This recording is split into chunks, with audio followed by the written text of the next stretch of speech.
बिस्मिल्लाहिर्रहमानिर्रहीम।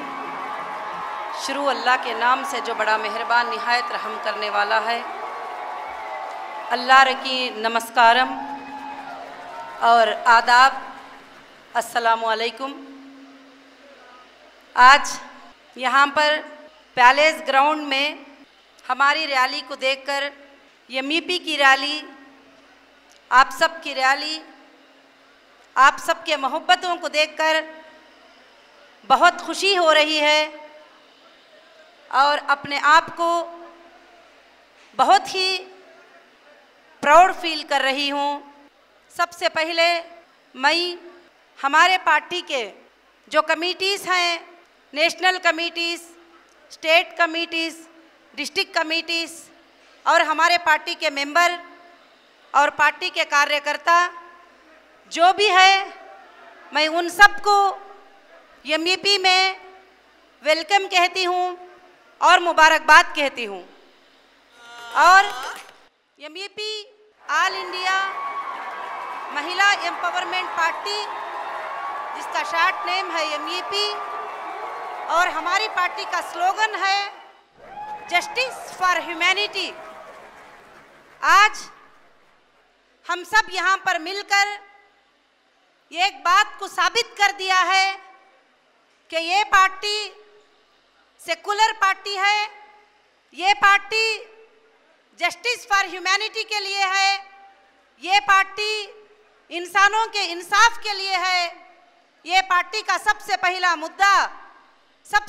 मुद्दा पार्टी का है महिलाएं, देश की महिलाएं, जो आज तक इन महिलाओं के जो हुकूक है वो सही से नहीं मिले, और उसके साथ साथ ये पार्टी का मुद्दा है जस्टिस फॉर ह्यूमैनिटी।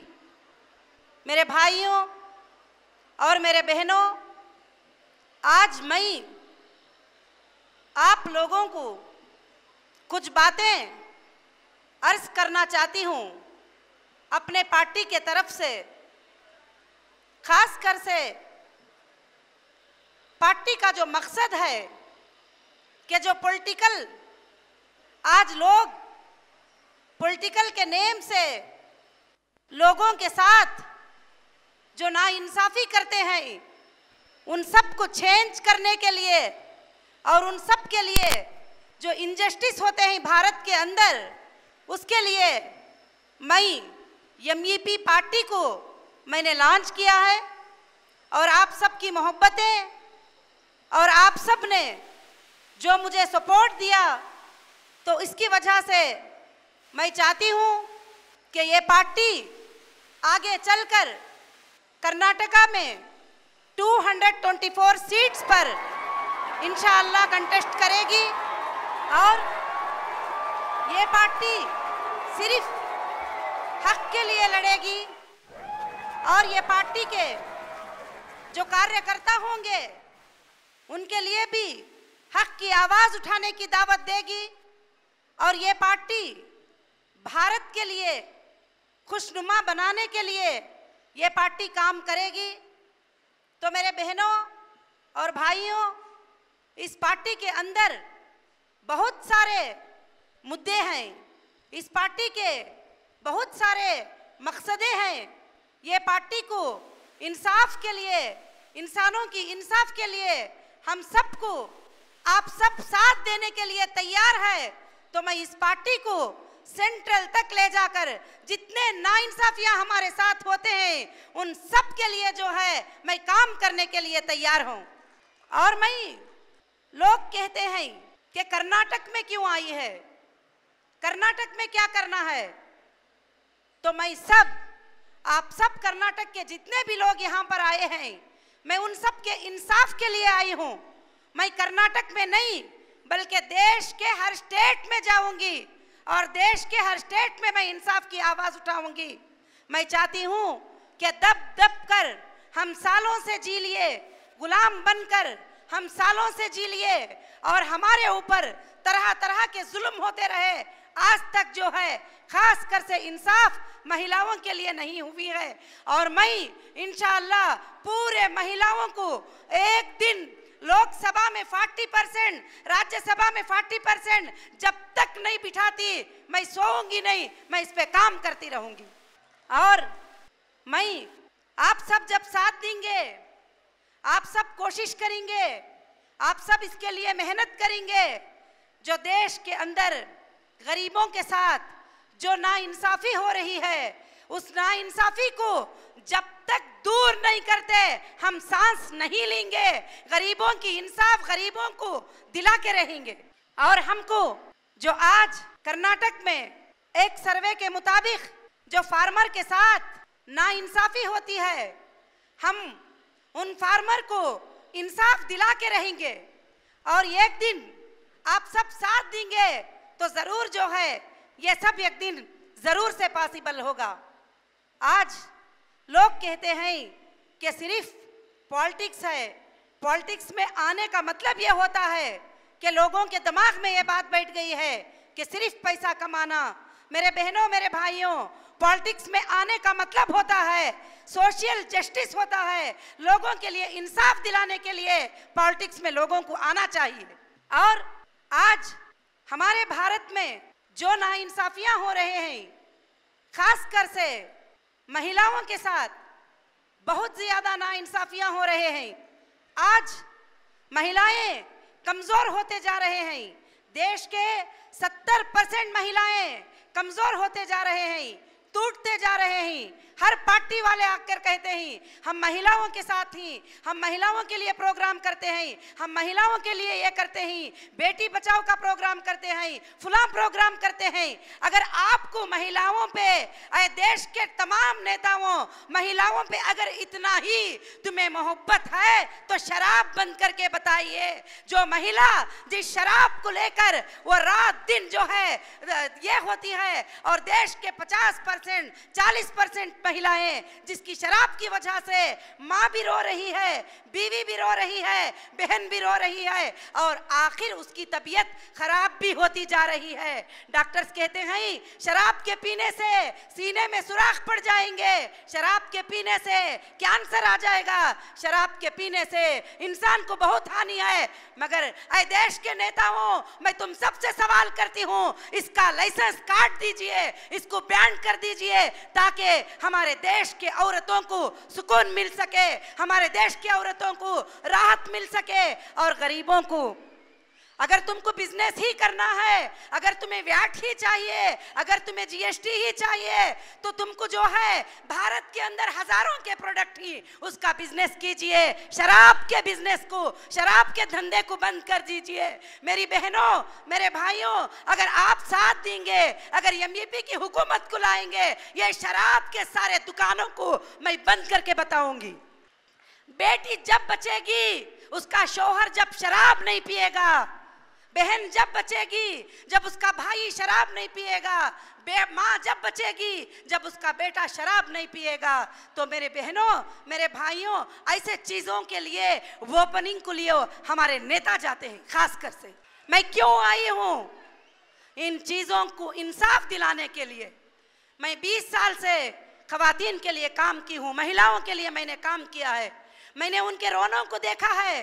कोई माँ आकर मुझे कहती है बेटा जब शराब पी के घर में आता है तो किस पे हाथ डालता है पता नहीं होता है। नशा की हालत में आए देश के लोगों, आए देश के नेताओं, रोको इस चीज को। अगर तुम इंसाफ वाले हैं, देश के लिए भलाई के लिए काम करते हो, तो ऐसे लोगों, ऐसे चीजों को रोको।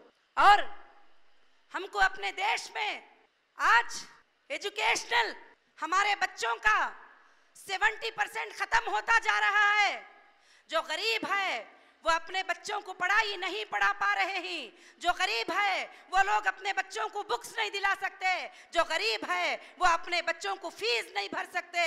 जो मालदार है वो लोग प्राइवेट स्कूलों में जाकर अपने बच्चियों के लिए जो है जो कुछ है भर सकते हैं, और नेता तो सबसे ऊंचे स्कूलों में पढ़ा सकते हैं। मेरी ख्वाहिश है, मेरा ख्वाब है कि कर्नाटक के total government school private school से भी आला हो जाए, इंटरनेशनल लेवल में जो है स्कूल को बनाया जाए, और हमारे भारत के और हमारे देश के, हमारे स्टेट के बच्चों को एजुकेशनल दे। और एजुकेशनल के बजट मिलियन लाख करोड़, 50 लाख करोड़, 20,000 करोड़, कितना कितना सैंक्शन होता है। आप मेरे साथ चलिए, विलेजेस में देखिए, आप छोटे छोटे खरियों में देखिए, उन स्कूलों में बच्चों को बाथरूम नहीं है, उन स्कूलों को पेंट नहीं मारा गया, उन स्कूलों में बच्चों को चेयर नहीं है, तो बजट कहां जा रहा है? बजट कहां जा रहा है? इस बजट को गरीबों तक पहुंचाने के लिए एमईपी की आखिरी सांस तक काम करेगी। मुझे जितना भी दबाने की कोशिश करो, मैं दबने वाली नहीं हूं। मैं इंशाअल्लाह ये काम करके रहूंगी, मैं गरीबों के लिए इंसाफ दिला के रहूंगी। मेरी कोई ख्वाहिश नहीं है तुम सबको लेकर। बार बार लोग सवाल करते हैं कि क्यों आई है, क्यों इलेक्शन करती है, क्यों कंटेस्ट करने आई है। आज मैंने राजनीति में जुल्मों को देखा है। लैंड ग्रैबर सबसे ज्यादा है तो राजनीति के लोग होते हैं, और करप्शन में जो लोग होते हैं तो राजनीति के लोग होते हैं, और धोखाधड़ी में होते हैं तो राजनीति के लोग होते हैं। तो मेरे भाइयों, मेरे बहनों, मैं इस राजनीति के शक्ल को बदलकर इस राजनीति को सोशल जस्टिस की शक्ल बनाना चाहती हूँ। इस राजनीति की शक्ल को एक बेहतर शक्ल बनाना चाहती हूँ। लोग कहते हैं खासकर से जो है हमारा प्रोग्राम 11 तारीख का था, कल का प्रोग्राम था। मैं सैल्यूट करती हूँ, मैं तुम सबको सलाम करती हूँ। जो ये प्रोग्राम ऑर्गेनाइज करे उनको भी सलाम करती हूँ। क्यों कि हमारा प्रोग्राम 11 तारीख को था। इस पर पॉलिटिकल प्रेशर इतना डाला गया कि 11 तारीख को ये प्रोग्राम ना हो सके, और किसी भी हालत से जो है ये प्रोग्राम को एक दिन जो है आगे कर दिया गया। मगर फिर भी मैं शुक्र अदा करती हूँ, मैं सैल्यूट करती हूँ। हम हारे नहीं, इस प्रोग्राम की कामयाबी से हम जीत गए। और आपकी मोहब्बत जो एक दिन पहले होने के बाद भी आपने मुझसे मोहब्बत करके बता दिया कि जिंदगी में आगे चलकर कुछ मुश्किल भी होगी तो हर हालत में हम साथ हैं। उसके बावजूद भी जब बसेस हमारे कार्यकर्ता के आ रहे थे तो रास्तों में रोका गया, रास्तों में रुकावटें डाले, मगर हम इससे हारने वाले नहीं है। बसों को रोक सकते हो, पैलेस ग्राउंड को रोक सकते हो, मगर भूत में किसी को कोई रोक नहीं सकता। जब तुम वोट करोगे तो इंसाफ के लिए वोट करना।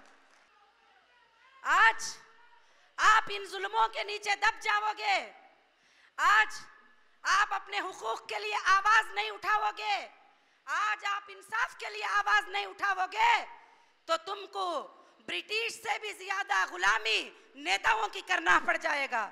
जो कि 70 साल हो गया है भारत को आजाद होकर, आज तक भी मुकम्मल आजादी नहीं मिली है। कहीं ना कहीं नेताओं के हाथ में फंसे हुए ही आप लोग सब। आप निकल कर आइए, आप जस्टिस फॉर ह्यूमैनिटी के लिए ज्वाइन करिए, आप जस्टिस फॉर ह्यूमैनिटी के लिए कोशिश करिए।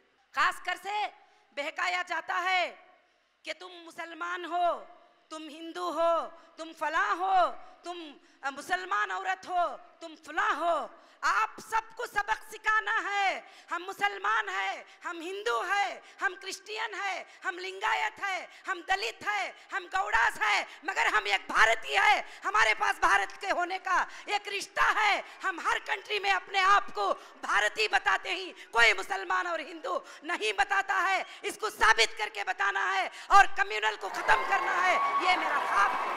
लोग कहते हैं सिर्फ वोट के लिए किसी को कुछ भी कर दो, तो ये समझते हैं कि उससे हम नाकाम हो जाएंगे।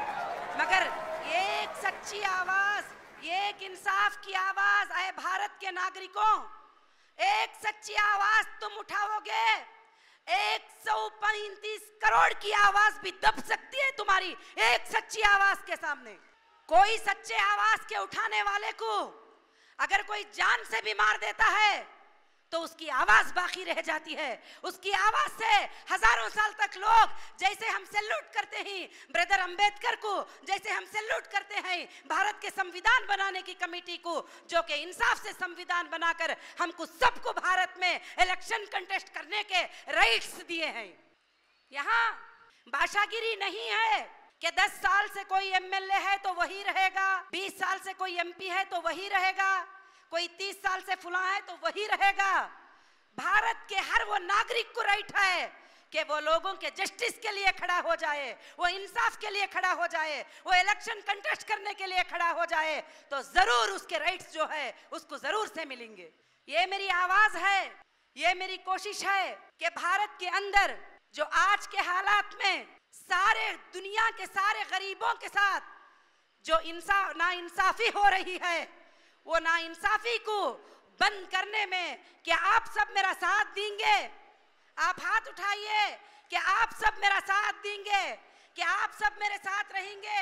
अगर आप साथ देंगे 2019 में लोकसभा इलेक्शन पूरे भारत में कंटेस्ट करके जीएसटी को टोटल हटा के बताऊंगी, और इडली पे जीएसटी को हटाऊंगी, चाय पे जीएसटी को हटाऊंगी। इडली तो छोड़िए, चाय तो छोड़िए, हजाम के पास जाते हैं शेव करने के लिए, उस पर भी जीएसटी है। शर्म करना चाहिए। हमारे भारत में कमाई की क्या इतनी जरूरत पड़ गई है? छोटी छोटी चीज पर जीएसटी है। मुझे तुम साथ देंगे, मैं लोकसभा इलेक्शन कंटेस्ट करके ये जुल्मों को हटा के आप सबको बताऊंगी इंशाअल्लाह। आज हमारे जो स्टाफ होते हैं, गवर्नमेंट स्टाफ क्यों ना हो, भारत के सैनिक क्यों ना हो, आज हमारी पुलिस डिपार्टमेंट क्यों ना हो, उनके आप सैलरीज चेक करेंगे तो 8,000 सैलरी, 10,000 सैलरी। शर्म करना चाहिए। जो भारत के लिए जो खिदमत करते हैं उनके सैलरीज को मैं 200% बढ़ाकर बताऊंगी, क्योंकि वो भारत के लिए जो काम करते हैं सबसे ज्यादा। और नेताओं के संदेश, जो नेताओं के संदेश है उसको खाली करके बताऊंगी कि किस तरह से नेताओं के पैसे खाली होना है। आज भारत के अमानतदारी से जो जॉब करता है उस स्टाफ के लिए रहने के लिए घर नहीं, उसके लिए कोई फीचर नहीं, उसके बच्चों के लिए कोई फीचर नहीं। वही एक नेता के लिए देख लीजिए, हजारों के करोड़, लाखों के करोड़, वहां 5 स्टार होटल, यहाँ 5 स्टार होटल, सब कुछ बन जाती है। मैं ये सारे चीजों को खत्म करके उनसे खींच के गरीबों को दिला के बताऊंगी। ये मेरा ख्वाब है, ये मेरी मिशन है, क्योंकि मैं ये सालों से देख देख कर थक गई हूं इन जुल्मों को। और भारत की औरतों को इंसाफ कैसे मिलेगी? मेरे भाइयों, मेरे बहनों, आप किसी भी मजहब से रहो, किसी भी कौम से रहो, अपने बच्चियों को जो हाथ मांगने आता है शादी के लिए, डौरी मांगने वाले को हाथ में अपनी बच्ची को मत रखो, उससे बदल अच्छा है उसको अपने घर में रखो। क्यों? आज लड़की पैदा होते ही चेहरे उतर जाते हैं, लड़की पैदा होते ही चेहरों पे खौफ आ जाता है, और लड़की पैदा होते ही बहुत से ज्यादा ये करते हैं। क्यों? कि लड़की की शादी जब होती है तो लड़की का बाप गुलाम बन के मंडप में घूमता है, गुलाम बन के काम करता है, लड़के का बाप कालर उछाल के आता है। मैं जब तक इसको खत्म नहीं करूंगी कि लड़की का बाप कालर उछाल के आए और लड़के का बाप भी, दोनों भी मिलकर एक सम्मान के साथ आए, मैं भारत में जब तक वो इंसाफ नहीं दिलाऊंगी मैं खामोश नहीं रहूंगी। आप अपने बच्चियों को सम्मान दें, आप अपने बच्चियों को हुकूक दें। अरे भारत के मर्दों, तुम अपने बीवी को भी हुकूक दो, तुम अपने बीवी को अपनी सम्मान समझो, अपनी बीवी को अपने बराबर समझो, उसको घर की गुलाम मत समझो। जो लोग गुलाम समझकर उसके साथ जुल्म करेंगे, उस औरत को इंसाफ दिला के दिखाऊंगी और उसके साथ खड़ी होकर मैं बताऊंगी। तो आज हमको चाहिए कि आज एक नई शक्ल राजनीति की बनाएं और एक नया इनकलाब लेकर आए। उन नेताओं को खड़े होकर पूछें, हमारे वो जो गरीब घरों का बजट था 10 लाख करोड़, कहां गया वो? अभी तक तो गरीब घर झोपड़े वैसे ही है, वो कहां गया बजट? 35% इनकम टैक्स, 18% जीएसटी, फिर वैट, फिर और सर्विसेज और चार्जेस। कहां जा रहे हैं भारत के ये पैसे? क्या भारत में है? क्या बैंकों के जरिए ये इंटरनेशनल को जा रहे हैं? आप गौर करिए। बस आज हर हक बातिल के नीचे, झूठ के नीचे दबा हुआ है। तो मैं चाहती हूं कि हक की आवाज को उठाकर हम पूरे भारत के अंदर एक डायमंड की चमक लाएंगे और डायमंड को वोट देकर सारे लोगों के जिंदगी में रोशनी लाने की ये कोशिश करेंगे। लोग कहते हैं ये पार्टी नई है, पुरानी है। गोल्ड नया पुराना नहीं होता है, गोल्ड गोल्ड होता है। नेशनल पार्टी होती है, गवर्नमेंट से रजिस्टर होती है, पूरे राइट्स ये पार्टी को होते हैं। अगर तुम कंटेस्ट करके इंसाफ के साथ, लोगों के साथ इंसाफ करेंगे तो बिल्कुल से बिल्कुल जो है हमारी पार्टी जरूर कामयाब हो जाएगी। मैं सैल्यूट करती हूं हमारे कैंडिडेट को, जो हमारे कार्यकर्ता को, जो मुझे सपोर्ट किए और मुझे साथ दिए और कंटेस्ट करने के लिए एक से एक कॉन्स्टिट्यूंसी में 10-10 लोग आगे बढ़कर हैं। तो मैं सैल्यूट करती हूं आप लोगों को, आपकी हिम्मत को, आपके जस्टिस फॉर ह्यूमैनिटी को साथ देने के लिए। मैं चाहती हूं कि हम भारत में एक पीस इलेक्शन करके हम बताएं, हम लोगों को जुल्म करने वाला इलेक्शन हमें नहीं चाहिए और लोगों को गाली देने वाला इलेक्शन हमें नहीं चाहिए और लोगों को तकलीफ देने वाला इलेक्शन हमें नहीं चाहिए। हम अच्छा इलेक्शन कंटेस्ट करके लोगों को इंसाफ देने के लिए आप सबका मुझे साथ चाहिए।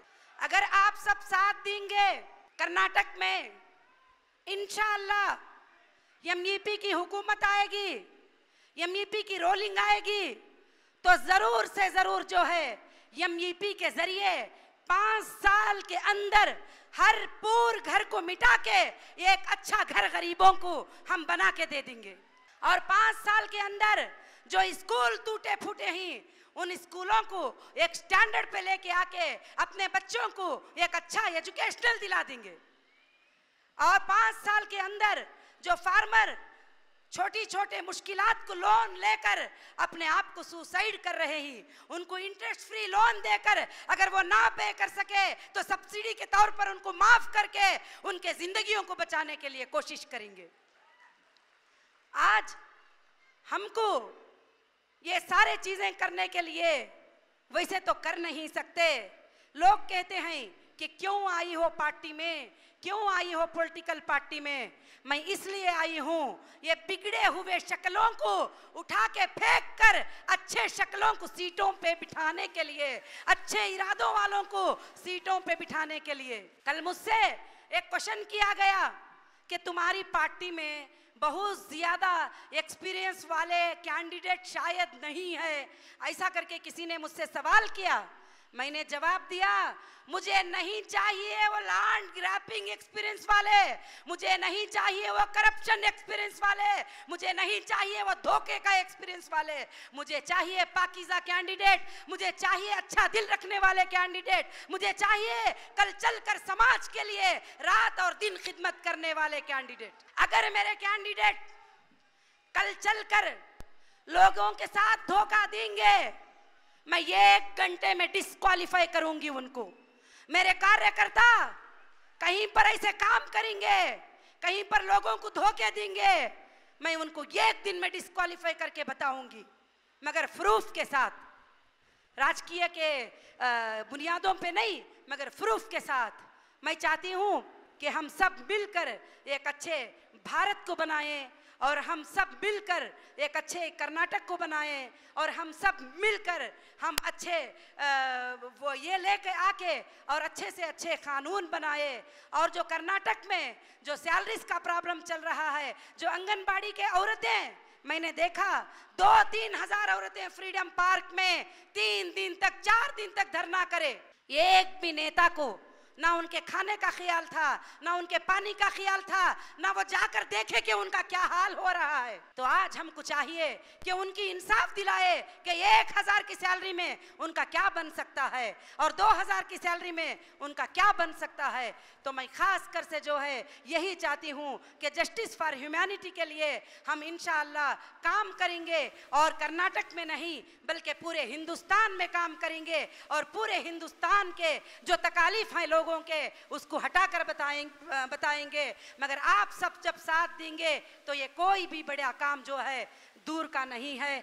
तो मैं इसके साथ साथ जो है अपनी बात को ख़त्म करती हूँ, और मैं जितने भी मेरे कार्यकर्ता, मेरे कमिटीज़ यहाँ पर आए हुए हैं, और पुलिस डिपार्टमेंट और मीडिया डिपार्टमेंट और जो सिक्योरिटी डिपार्टमेंट है, मैं उन सबको सलाम कहती हूँ और सैल्यूट करती हूँ कि उन्होंने जो है हमारे प्रोग्राम का ध्यान रखा और हमारे प्रोग्राम का ख्याल रखा। लोगों, मुझे आप सब ने फ़ोन किया था कि एक दिन में कैसे पॉसिबल होगा, तो ये पॉसिबल होगा। मैंने कहा कि एक दिन 24 घंटे बहुत ज्यादा टाइम है, क्योंकि रात के 11 बजे हमको परमिशन का अनाउंस होता है, सिर्फ 1-9 तारीख बीच में होती है। मैंने तुमसे कहा था एक दिन बहुत बड़ा टाइम है, तो आप देख लीजिए एक दिन कितना बड़ा टाइम है। इसलिए इलेक्शन के लिए भी 2 महीने टाइम है, बहुत ज्यादा टाइम है। ये सोचकर आप काम करिए, हम सक्सेस और कामयाब होके रहेंगे। और उसके साथ साथ मैं जो पैलेस ग्राउंड का जो परमिशन दिए उनके लिए भी मैं थैंक्सफुल हूँ, वो कमेटी के लिए भी मैं थैंक्सफुल हूँ। एक दिन पहले क्यों ना हो उन्होंने हमें परमिशन ग्रांट किया, और उसी के साथ यहाँ के चीफ मिनिस्टर साहब के लिए भी मैं थैंक्सफुल हूँ कि उन्होंने इस परमिशन को ग्रांट किया। और थैंक यू। जय हिंद, जय कर्नाटका।